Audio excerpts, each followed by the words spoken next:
अस्सलाम वालेकुम dear students, आपका वेलकम है मेरे इस चैनल में। बेटा आज हम एंगल ऑफ फ्रिक्शन और एंगल ऑफ रिपोज के बारे में पढ़ेंगे। तो चलिए टाइम को ज़ाया किए बगैर यहाँ हम अपना जो है आज का टॉपिक शुरू करते हैं। तो बेटा एंगल ऑफ फ्रिक्शन जो होता है एक्चुअली पहले हम एक हॉरिजॉन्टल सरफेस को यहाँ कंसिडर करेंगे। सो this is a horizontal surface, आप यहाँ देख रहे हैं this is a horizontal surface and मैंने इस सरफेस पे एक बॉडी जिसका मास m है उसको प्लेस किया है। तो यहाँ पर जैसा कि हमने पिछले वीडियोस में डिस्कस किया है, पहले जो फोर्स एग्जिस्ट होगा वो बॉडी पे जो होगा वो होगा mg, जिसे हम वेट ऑफ द बॉडी कहते हैं। Wait of the body it will be vertically downwards, और इसकी रिएक्शन में जो फोर्स अप्लाई होगा वो होगा और जिसे हम नॉर्मल रिएक्शन कहते हैं। बेटा मेरी आपसे रिक्वेस्ट होगी कि अगर आपने फ्रिक्शन के पिछले दो वीडियोस नहीं देखे तो आप प्लीज उनको देखें ताकि आपको ये समझने में आसानी हो जाए। तो पहला force vertically downwards mg, weight of the body, and second force और which is called normal reaction vertically upwards. तो बेटा हम यहाँ इस बॉडी पे, ये जो बॉडी मैंने दिखाई है, इस पे हम फोर्स अप्लाई कर रहे हैं F in the forward direction. तो इसकी रिएक्शन में यहाँ पर फ्रिक्शन एग्जिस्ट होता है जिसे हमने FC से डिनोट किया है। आपको पता होगा कि FC is called limiting friction, maximum value of static friction is called limiting friction. तो एज ए होल ये बॉडी रेस्ट में है, क्योंकि जब तक लिमिटिंग फ्रिक्शन होता है तब तक बॉडी की मोशन नहीं होती है, और जब बॉडी की मोशन होती है तो उस सूरत में जो फ्रिक्शन एग्जिस्ट होता है उसे हम काइनेटिक फ्रिक्शन कहते हैं। तो बेटा यहाँ पर राइट साइड में फोर्स F अप्लाई हो रहा है, तो लेफ्ट साइड में इसके अपोजिट जो फोर्स है वो है FC, जिसे हम लिमिटिंग फ्रिक्शन या क्रिटिकल फ्रिक्शन कहते हैं। तो हमें पढ़ना है एंगल ऑफ फ्रिक्शन क्या होता है। तो आपको पता होगा हम पढ़ते हैं वेक्टर्स में पैरेललोग्राम लॉ ऑफ वेक्टर्स, जिसमें हम ये देखते हैं कि अगर suppose we have two vectors, vector A and vector B inclined at an angle theta, suppose इनके दरमियान जो एंगल है वो है थीटा, इनका रिजल्टेंट जो होगा वो किस डायरेक्शन में होगा। तो इसके लिए हमने वेक्टर्स में पढ़ा है जो दो वेक्टर्स का रिजल्टेंट होता है उसको हम कैसे फाइंड आउट करते हैं। उसके लिए मैं आपको यहाँ एक सिंपल मेथड बताता हूँ। तो आपको जो है अभी A और B दो वेक्टर से इनका रिजल्टेंट देखना है। तो रिजल्टेंट हमें पता है, रिजल्टेंट होता है vector A plus vector B, vector sum of two vectors, लेकिन उसकी डायरेक्शन किस तरफ होगी वो हम यहाँ देखने जा रहे हैं। तो उसके लिए आपको ये जो है ये पैरेललोग्राम कंप्लीट करनी पड़ेगी, आपको पैरेललोग्राम कंप्लीट करनी पड़ेगी रिजल्टेंट निकालने के लिए, और जो ये डायगोनल होगा it will be the resultant of A and B। बेटा ये जो डायगोनल होगा ये होगा वेक्टर A और B का रिजल्टेंट, और is the resultant of vectors A and B and is in the direction of diagonal of the parallelogram। तो दो वेक्टर्स का रिजल्टेंट निकालने के लिए सिंपल मेथड है complete the parallelogram and take the diagonal, the diagonal is the resultant of the vectors. तो यहाँ पर ये कंसेप्ट हम यूज करेंगे। यहाँ पर हमारे पास है दो वेक्टर्स, एक तो है R और दूसरा है लिमिटिंग फ्रिक्शन FC। इनका डायगोनल मुझे चाहिए, इनका रिजल्टेंट मुझे चाहिए, ताकि मैं आपके लिए ये जो एंगल ऑफ फ्रिक्शन है इसको डिफाइन कर सकूं और आपको एंगल ऑफ फ्रिक्शन अच्छी तरह समझ में आए। तो पहले उसको डिफाइन करने से पहले हम यहाँ इनका रिजल्टेंट फाइंड आउट करते हैं। तो बेटा जैसा कि मैंने कहा पहले हम इस पैरेललोग्राम को कंप्लीट करेंगे। Let's complete the parallelogram. तो यहाँ पर हम इस लाइन सेगमेंट के पैरेलल एक और लाइन सेगमेंट ड्रा करेंगे। इसी तरह यहां भी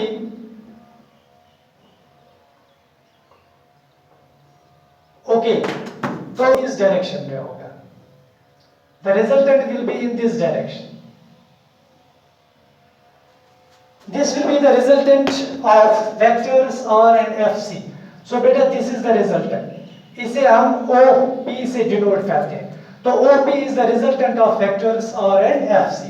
Here OP बेटा क्या है, resultant of R and FC. तो ये आप याद रखिए। अब हम एंगल ऑफ फ्रिक्शन को डिफाइन करेंगे। एंगल ऑफ फ्रिक्शन जो होता है, जो resultant of FC and R होता है, वो R के साथ जो एंगल बनाता है उसको हम एंगल ऑफ फ्रिक्शन कहते हैं।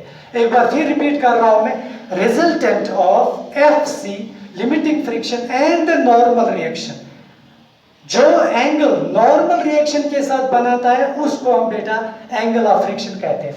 तो यहाँ पर ये रिजल्टेंट है और ये R के साथ सपोज कर लीजिए अल्फा एंगल बना रहा है, तो अल्फा को हम कहेंगे it is the angle of friction. तो एंगल ऑफ फ्रिक्शन की डेफिनेशन ये होती है, that angle which the resultant of FC and R makes with the R, या that angle which the resultant of limiting friction and normal reaction makes with the normal reaction. तो यहाँ definition आप देखिए, angle made by the resultant of limiting friction and the normal reaction with the normal reaction. So this is our angle of friction जो कि resultant और normal reaction के दरमियान बन रहा है। तो आगे आप देखिए,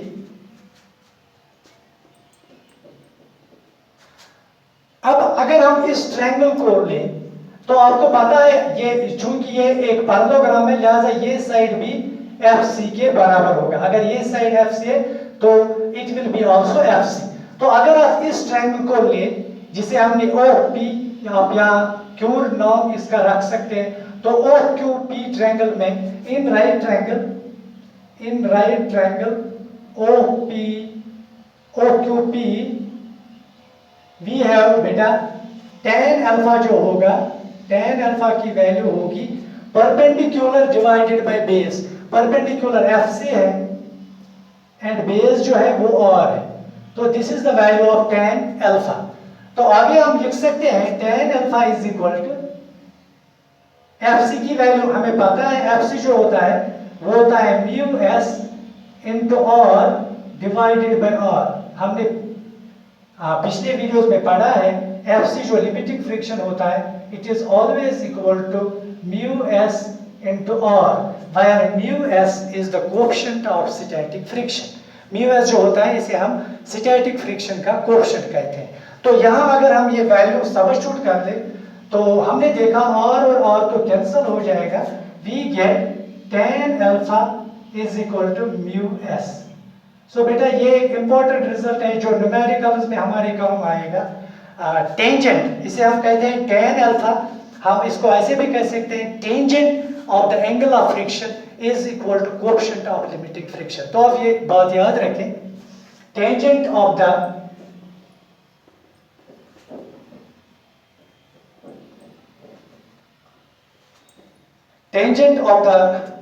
angle of friction, tangent of the angle of friction is equal to coefficient of static friction। तो बेटा आगे हम एंगल ऑफ रिपोज के बारे में डिस्कस करेंगे। एंगल ऑफ रिपोज,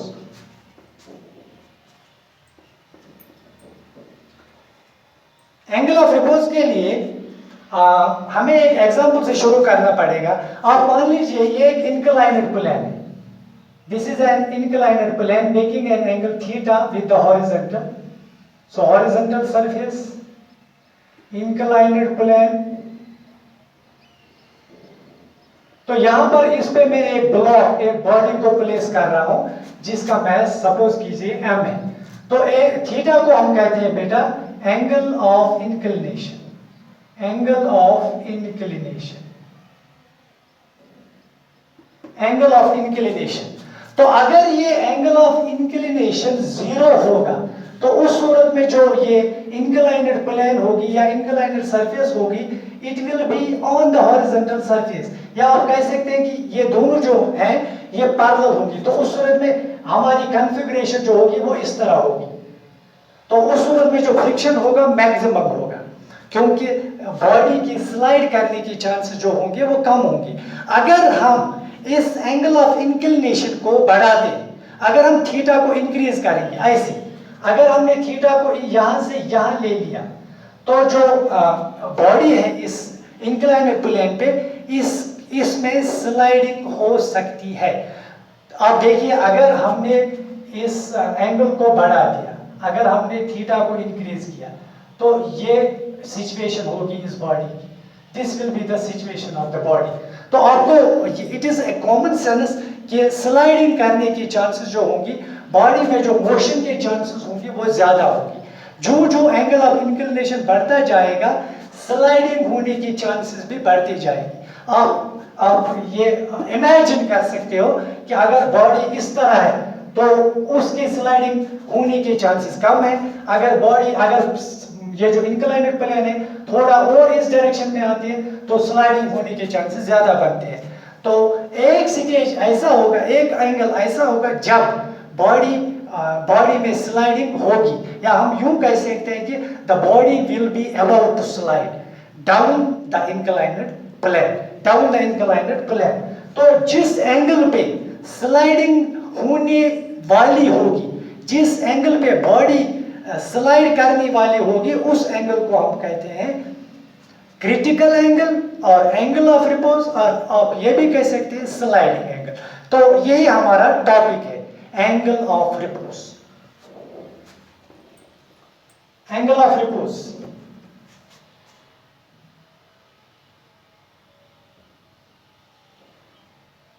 आप इसको क्रिटिकल एंगल भी कह सकते हैं या स्लाइडिंग एंगल भी कह सकते हैं।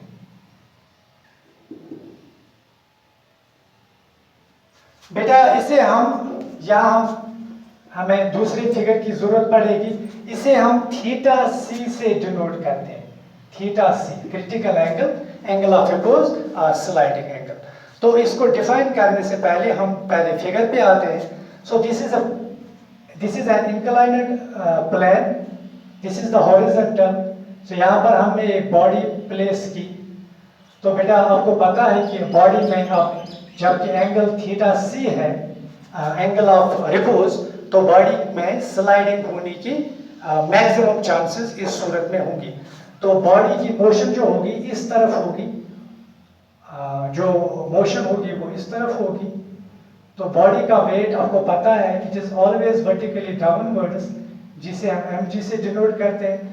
नॉर्मल रिएक्शन बॉडी की सरफेस पे परपेंडिकुलर होती है, r से डिनोट करते हैं। तो यहाँ पर हम इस वेट को, जैसा कि हमने पिछले वीडियो में डिस्कस किया है, इस वेट को कंपोनेंट्स में डिवाइड करेंगे। यानी जो यहाँ पर वेट बॉडी का एग्जिस्ट हो रहा है वर्टिकली डाउनवर्ड्स, इसके हम कंपोनेंट्स देखेंगे। एक कंपोनेंट तो होता है mg cos थीटा और दूसरा कंपोनेंट होता है mg sin थीटा। तो बेटा यहाँ पर पहला कंपोनेंट इस डायरेक्शन में होगा जिसे हम कहेंगे mg cos थीटा, और दूसरा कंपोनेंट होगा mg sin थीटा। तो ये कंपोनेंट्स कैसे हम फाइंड आउट करते हैं, इसके बारे में आप जो फ्रिक्शन का है पिछला वीडियो देख सकते हैं। तो यहाँ पर जो mg sin थीटा की रिएक्शन में फोर्स अप्लाई होगा वो बेटा होगा लिमिटिंग फ्रिक्शन Fc। क्योंकि आपको मैं बता दूं, जब तक एंगल थीटा सी होता है, यानी जिसे हम क्रिटिकल एंगल कहते हैं, तो body is at this stage, the body is about to slide, slide नहीं होती है बल्कि अबाउट टू स्लाइड। अगर एंगल जो है थीटा सी, अगर ये स्लाइटली और बढ़ जाता है तो बॉडी स्लाइडिंग करती है। तो ये जो है theta C, it is the maximum value of the angle of inclination, maximum value at which the body is about to slide down the inclined plane. So हम इसको आप डिफाइन कर सकते हैं, maximum value of angle of inclination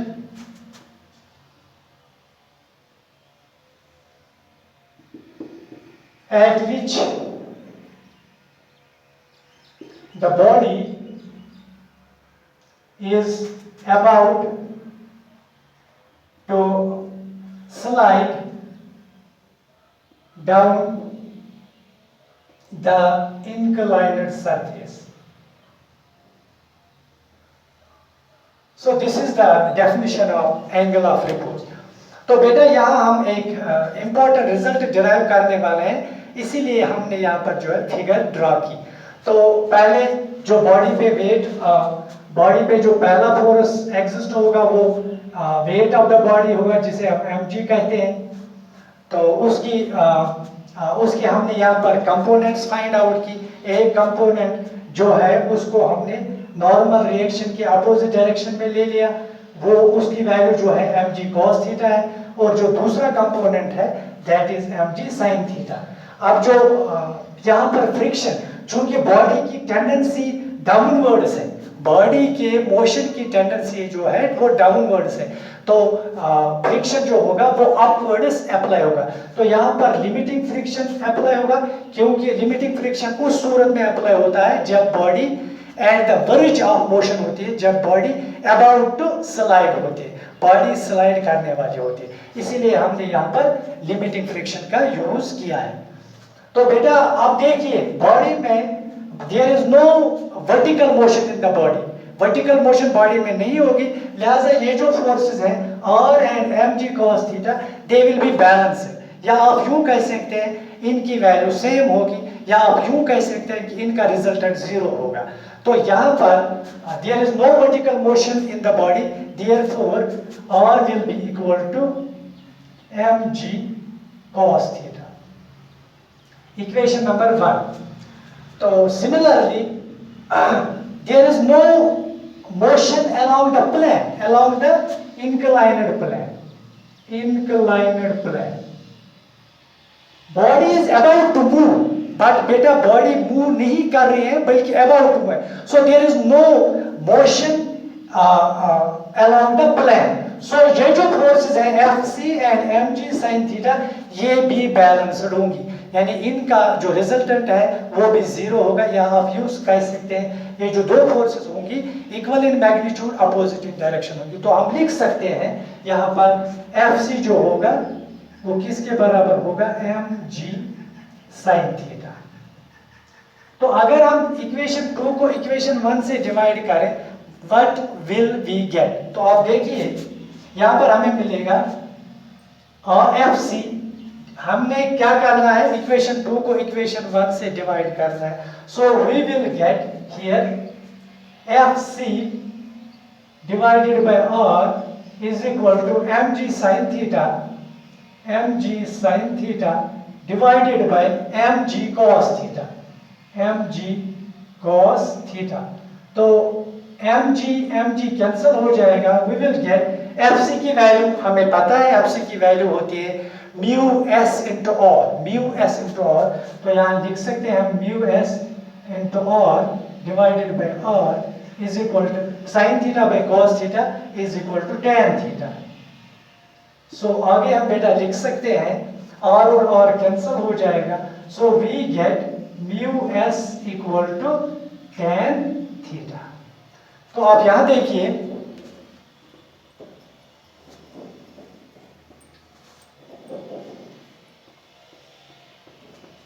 mu s equal to tan theta, mu s equal to tan theta। mu s हमने पहले ही derive किया है, अभी हमने देखा कि mu s जो होता है it is equal to tan alpha, tangent of the angle of friction। so हम यहाँ लिख सकते हैं tan alpha is equal to tan of, बेटा हमें यहाँ गलती हो गई, एक्चुअली ये जो एंगल था हमारा इट इज थीटा सी। अब देखिए फिगर से ही शुरू कीजिए, हमारा जो एंगल है इट इज थीटा सी, तो यहाँ आप हर जगह थीटा सी लिख सकते हैं। हमने जो अपना टॉपिक जो एंगल ऑफ रिपोज का, ये एंगल ऑफ दिस रिपोज से शुरू किया या क्रिटिकल एंगल। सो हमने गलती की, हमने थीटा लिखा, एक्चुअली हमें क्या लिखना था, हमें थीटा सी लिखना था। तो यहाँ पर जो है थीटा सी है, तो tan और tan तो कैंसिल हो जाएगा, ये इस सूरत में कैंसिल हो जाएगा क्योंकि जो हमारे जो एंगल्स है ये एक्यूट एंगल्स है, ग्रेटर देन 0 या 0 से लेके 90 डिग्री तक। तो tan कैंसिल हो जाएगा, we get alpha equal to theta C. So this is an important result. इसका मतलब ये होता है कि angle of friction is equal to angle of repose. Angle of friction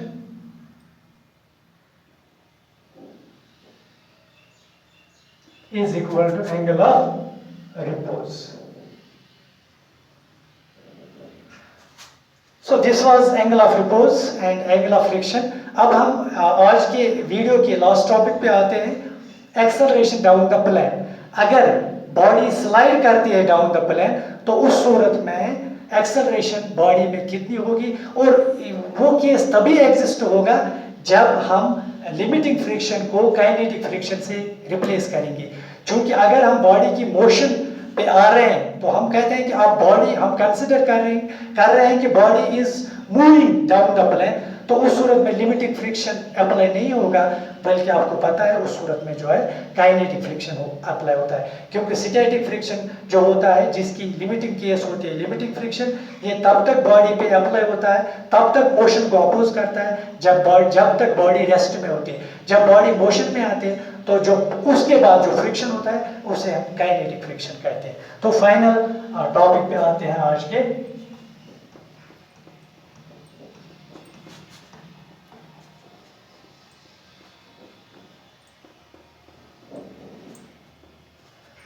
Acceleration of the body down the plane.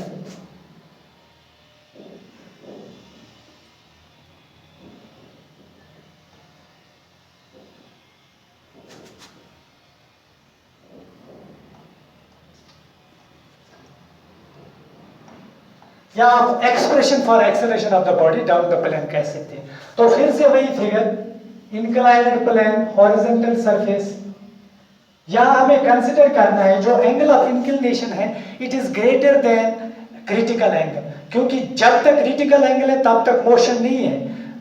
Body about to slide down the plane, जो ही angle जो है एंगल ऑफ इंक्लिनेशन ये क्रिटिकल एंगल से बढ़ जाता है तो स्लाइडिंग टेक्स प्लेस उस सूरत में। तो हम यहाँ कंसिडर करेंगे ये जो हमारा एंगल है it is greater than theta C, it is greater than theta C, greater than critical angle.